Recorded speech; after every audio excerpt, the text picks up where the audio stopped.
Senhoras e senhores, daqui a pouquinho nós vamos fazer uma oração. Estamos findando o ano. Que bom que você não está na empolgação, você está na fé. E eu creio que o Senhor lhe há de honrar a sua fé, para que em tempo ou fora do tempo você possa prosperar, você possa avançar, você possa tomar posse de vitória. Essa é a direção que o Senhor tem nos dado para a tua vida, para a tua casa e para a sua família, ok? Senhoras e senhores, nós temos alguns exemplos a seguir e outros exemplos a não seguir. A Bíblia, ela não nos esconde os erros daqueles que foram usados por Deus, como também ela não esconde os acertos daqueles que foram usados por Deus. Isso é a prova viva que Deus não manipula ninguém. Deus, ele direciona, ele nos mostra o caminho e caberá ao ser humano escolher o caminho ou não. Existem pessoas que já escolheram o caminho e querem colheitas extraordinárias, escolheram o caminho da preguiça, escolheram o caminho da murmuração, escolheram o caminho da derrota, escolheram o caminho de apontar para os outros e sempre tentar encontrar um caroço de feijão no dente do vizinho, ao invés de falar, olha, vem cá, vamos aqui comigo no banheiro, dar uma organizada no seu dente. Então é muito comum nós observarmos pessoas que agem exatamente dessa forma. Ao invés de incentivarem, colocam outras pessoas para baixo. Que você não seja assim. E se porventura há um pouco dessa centeia maligna em você, e o reconhecimento está aí para isso, que de fato e verdade você possa dobrar os teus joelhos, pedir perdão a Deus e falar, Senhor, que em mim não haja o espírito de Caim, da inveja, o espírito de Nimrod, que é o espírito de querer se tornar maior do que todo mundo e maior do que Deus. Que não haja em mim o espírito de Marta, que fica apontando para as pessoas e dizendo, olha, fulano é isso, fulano é aquilo, mas eu estou aqui trabalhando. Que não haja em mim o espírito de Elias, Senhor, todos te abandonaram, mas só eu não te abandonei perante as ameaças de Jezabel e Acabe. E aí Deus vai responder, ainda há 7.000 que não se dobraram perante Jezabel e Acabe. Você precisa entender que você não é a última bolacha do pacote e que Deus pode usar qualquer pessoa além de você. A grande verdade é que é um grande privilégio sermos usados e ministrados por esse Deus, e a minha oração é que ele cresça a cada dia e que nós venhamos diminuir, tá bom? Certinho? Bom, senhoras e senhores, nós temos muito a tratar e eu falei sobre erros e defeitos, acertos, prudência, sobre entender o que Deus tem e de fato ir sobre o cuidado da palavra de Deus.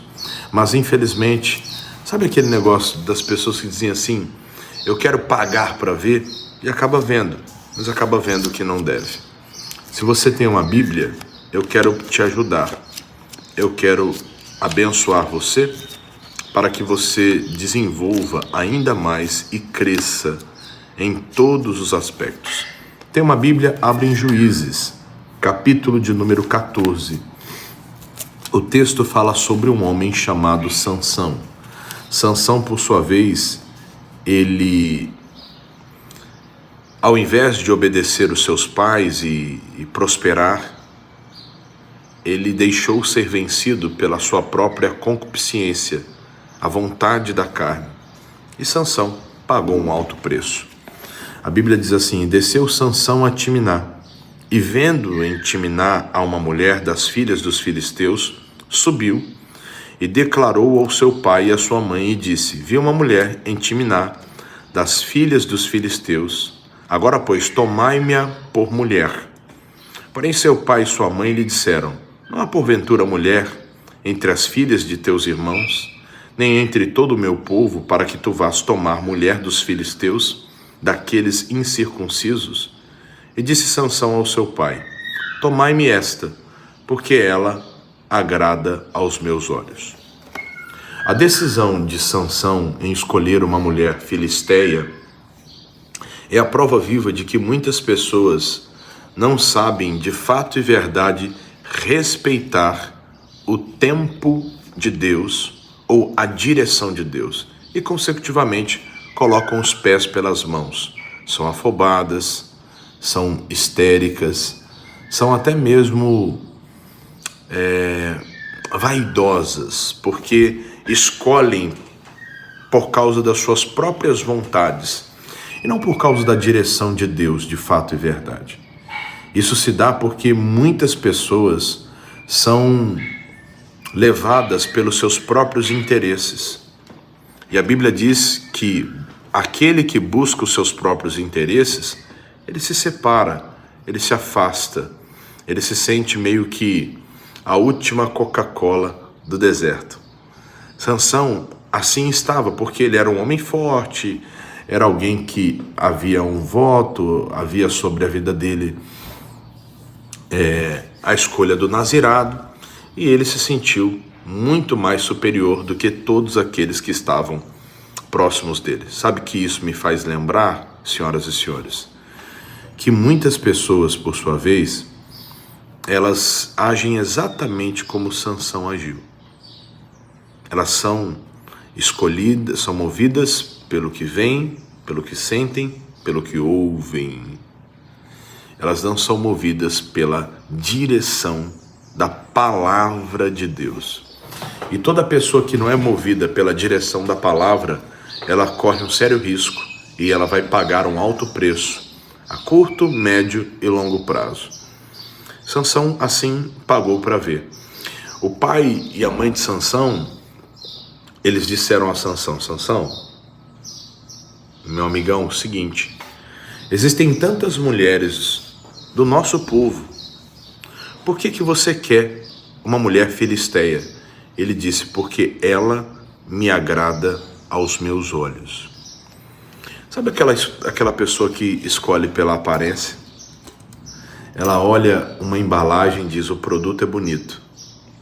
Apesar de muitas embalagens, de fato e verdade, fazerem jus ao produto que há dentro delas. Mas na maioria das vezes não, é só embalagem. E o que eu quero que você entenda hoje é simples. Não se deixe ser vencido pelaquilo que você vê, porque nem tudo que reluz é ouro. Às vezes o que você está vendo pode estar mexendo com quem você é. Você está deixando de ser uma mulher virtuosa, você está deixando de ser uma mulher pura, um homem puro. Você está começando a deixar com que a sensualidade entre dentro de você. Você está começando a olhar para outras pessoas com um olhar de desejo, como um objeto, como aquele homem que foi curado, mas o Senhor, quando o tirou da aldeia, disse: agora, o que você vê? Ele disse: eu vejo os homens, mas vejo como árvores que andam. Ou seja, não era um olhar padrão de um ser humano. A forma dele enxergar estava meio que contaminada. Então, tome muito cuidado para que você não seja enganado pela miragem. É a história do marinheiro que está há meses embarcado, quando ele pula na água, pensando que é uma sereia, um tubarão com 132 dentes para o destruir. Tome cuidado com essa conversa alheia. O missionário conta uma história de um empresário que ele se encantou com a secretária dele. E, por sua vez, ele achava principalmente o nariz daquela secretária perfeito. Ele olhava e dizia: mas que nariz perfeito, nossa, que perfeição, esculpido pelas mãos de Deus. Consecutivamente, ele já não olhava mais para sua esposa com um olhar de afetividade, um olhar de amor, um olhar de marido. Porque a casa dividida, ela não subsiste. Não tem como. Não tem como você servir a Deus e servir a Mamon. Não tem como você amar a sua esposa e amar outra mulher fora de casa. A casa dividida, ela não subsiste. Não. Na ocasião, senhoras e senhores, ele ouviu uma direção, uma palavra, e os olhos dele foram abertos acerca do amor pela sua esposa. Ele recobrou os seus votos, pediu perdão a Deus, e quando novamente foi olhar para a secretária, ele já estava com o olhar desenfeitiçado. E aí ele começou a olhar e falar: rapaz, e não é que o nariz dela é torto? Observe o que um olhar enfeitiçado, contaminado, provoca dentro da mente do ser humano. Nada contra o nariz ser torto ou o nariz ser... Qual é o termo que se usa hoje? Ou o nariz ser harmonizado. Nada contra. A questão aqui é o que havia dentro da cabeça dele. E aí eu vou mais além. Uma vez uma pessoa disse assim: pastor, eu não vou na praia para não pecar. Porque se eu for na praia, eu vou pecar, porque eu vou olhar para onde não devo. E aí eu levei essa pessoa a uma reflexão. Porque a Bíblia diz que se os teus olhos forem bons, todo o teu corpo terá luz.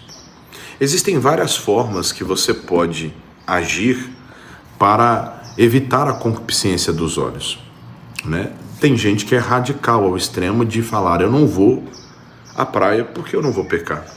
Só que tem gente que, independente para onde vá, com o celular na mão, a pessoa peca. Tem gente que não vai à praia, mas às vezes até dentro de uma igreja, a pessoa olha para uma irmã, para um irmão, com outro olhar. Então, é importante você entender que existem ambientes que não são propícios para uma pessoa que está buscando a Deus. Então, é bem provável que um cristão maduro, quando vá à praia, ele vá um pouquinho mais distante, mas mesmo num local cheio de pessoas, se você está focado aí para tomar um banho, fazer um exercício físico, desfrutar com a tua família, desfrutar com os teus filhos, com o seu marido, com a sua esposa, está ali você e sua casa. Se alguém está ali bagunçando, o problema é dele. Como a turma diz assim: ei pastor, é pecado usar sunga? Eu digo: olha, a sunga, a única diferença para a cueca é o material. E aí eu pergunto: tu sairia de cueca na rua? Aí a galera diz: pô, pastor, é claro que não, eu ficaria envergonhado. Fala: então, a única diferença da sunga para a cueca é o material. Então, é conveniente ao cristão usar um short, né, para não ficar marcando o seu corpo e assim expondo as suas vergonhas. Então, existe um negócio que os antigos diziam que é o chamado simancol, né? Então, é muito importante. O cristão, ele deve entender que tudo foi criado por Deus. O mar, o céu, as ondas, os campos, os bosques, os rios, os vales, tudo foi criado por Deus. Agora, o dedo podre do inferno, ele sempre vai tentar estar em qualquer lugar. A exemplo, o missionário usa a televisão para pregar. Agora existem emissoras de televisão que criaram reality shows para que as pessoas fiquem lá dentro, bêbadas e fazendo orgias e bagunçando. Então, assim, tem gente que usa a internet para o bem, como aqui estamos. Em contrapartida, tem gente que usa a internet para o mal, para dar calote nas pessoas, para tomar contas das pessoas, para enganar, para extorquir, como o famoso golpista do Tinder, né? Que ele, de alguma certa forma, usava sua habilidade de persuasão para tomar tudo que as moças que se relacionavam com ele tinham. Dar o famoso golpe do baú. O que eu quero que você entenda hoje é simples. Se você andar sobre os cuidados de Deus, o próprio Deus vai abrir os teus olhos em meio a tantas situações que você deve viver. Agora, o cristão, ele não deve ter medo. Medo de se posicionar, medo de orar, medo de confiar em Deus em meio às suas lutas, medo de dizer não para o pecado. Eu fico constrangido, pastor, para com o pecado. Eu fico meio que com medo, sabe? Finalzinho do ano agora, eu sempre digo, a galera acomoda na fé. Você vai ver que em janeiro, principalmente se tratando de live, vira o ano, a galera vem, não, agora eu quero Deus, agora eu quero Jesus. A turma sai, bebe, vive e aí depois quer Jesus. A minha oração é que você não seja assim, porque eu não estou aqui apenas para liberar, com todo respeito a quem é dirigido por Deus e age assim, mas não é esse o meu chamado, simplesmente para liberar apenas bênção sobre a tua vida. Eu estou aqui para exortar você e eu tenho para mim que você é uma ovelha online. Então eu não poupo palavras como se eu não estivesse no templo, no altar. O que eu prego aqui é o que eu prego no templo e ponto final. E isso é importante, porque eu acredito que você não está em busca de massagem de ego. Eu creio que você está em busca da verdade. Por isso, senhoras e senhores, para terminarmos a nossa oração, o que eu digo a você é simples. O caminho é estreito, a palavra é que nos conduz, você não vai conseguir agradar todo mundo. E falando em consideração, deixa eu só te contar esse testemunho, que vai ser importante para você entender que você deve guardar a palavra de Deus em todo o tempo, principalmente nessas épocas de final do ano, onde muita gente escorrega. Um rapaz foi fazer uma comemoraçãozinha na casa dele, e depois que ele se converteu, os parentes alegaram o seguinte: fulano, eu não vou mais na sua casa,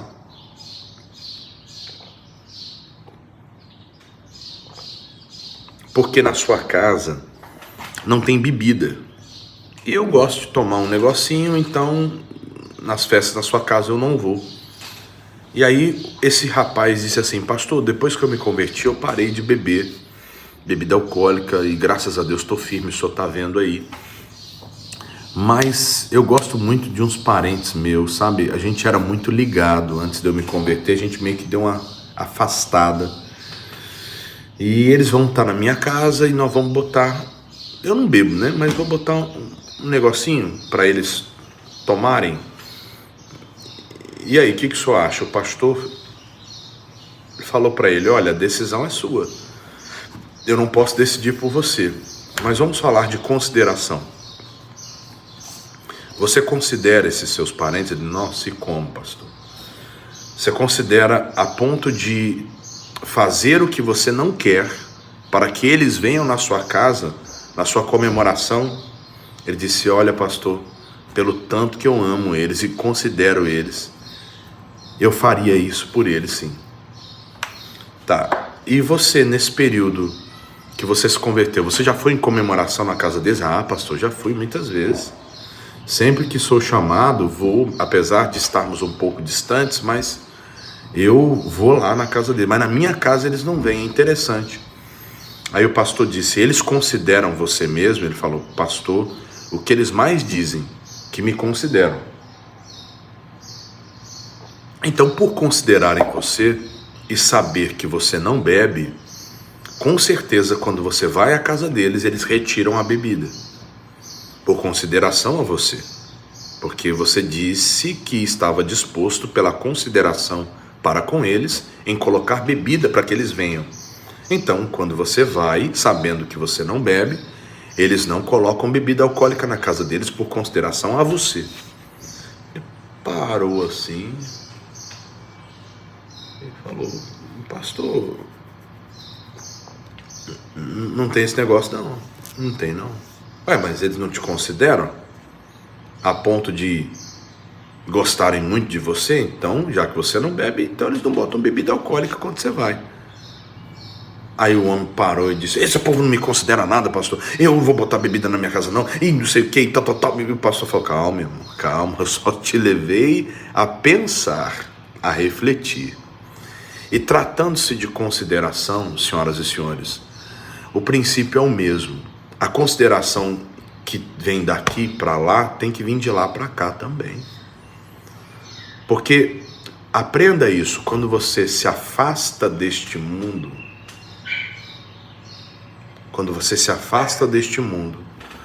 você começa a incomodar quem está neste mundo.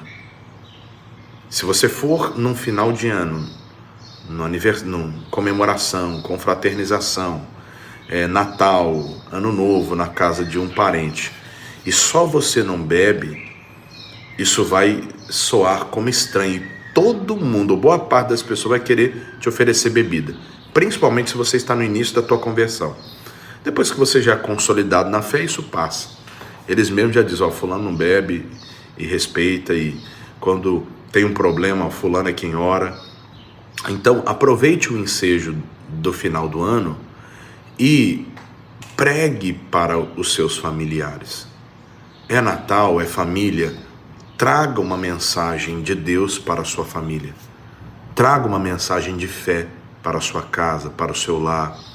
Pregue Jesus. 5, 10 minutos antes de servir a ceia na sua casa, faça uma oração. Pegue um texto, que na minha rede social tem conteúdo para o ano todo. Pegue um texto lá que a gente pregou, tanto no Instagram, TikTok, no YouTube, aonde você quiser. E aí vá para a compilação dessa mensagem. Bom, gente, por hoje nós terminamos por aqui. Pai querido, Deus amado, Pai tremendo, Deus de amor. Pedimos a Ti, ó Pai, a unção do Senhor sobre nossas vidas, sobre nossas casas, sobre nossas famílias. Pedimos a Ti a unção que enriquece e que não acrescenta dores, sobre os corações, sobre o lar, sobre cada uma destas pessoas que de fato e verdade estão orando e clamando aos céus conosco. Católicas, evangélicas, espíritas que possuem ou não religião. Senhor, nós queremos, ó Pai, trabalhar e orar na seara e na vinha do Senhor. A ponto, ó Pai, de que nada venha nos barrar. Porque, ó Pai, mais vale um dia nos teus átrios do que 1000 em qualquer outro lugar. Senhor, eu creio, ó Pai, que o teu Espírito, de fato e verdade, está tomando conta de cada coração. E eu creio, ó Pai, que mais vale um dia nos teus atos do que 1000 em qualquer outro. Que haja luz, que haja diferença, que haja restauração sobre a vida de cada pessoa que ora comigo agora. Meu Pai, que todos os demônios enviados do inferno para tentarem oprimir, prender, para tentarem interferir nas escolhas sábias desta pessoa, que caiam por terra. E que em nome do Senhor Jesus haja de fato e verdade plena manifestação do Espírito de Deus sobre a vida de cada um deles. Eu os abençoo com todas as bênçãos espirituais nos lugares celestiais. Agora, ó Pai, eu oro por quem está enfermo, doente, por quem é vítima, meu Pai, de um problema sério de saúde. Vítima porque essa pessoa nem esperava e, quando menos, ela foi tomada por uma doença. A doença praticamente chegou rendendo, ó Pai. E essa pessoa está totalmente entregue ao problema. Eu digo, espírito de enfermidade, de dor, vá embora, suma, desapareça, bata em retirada, em nome de Jesus. E Pai, eu abençoo a vida, a família, a casa, o lar de cada uma destas pessoas que oram comigo agora.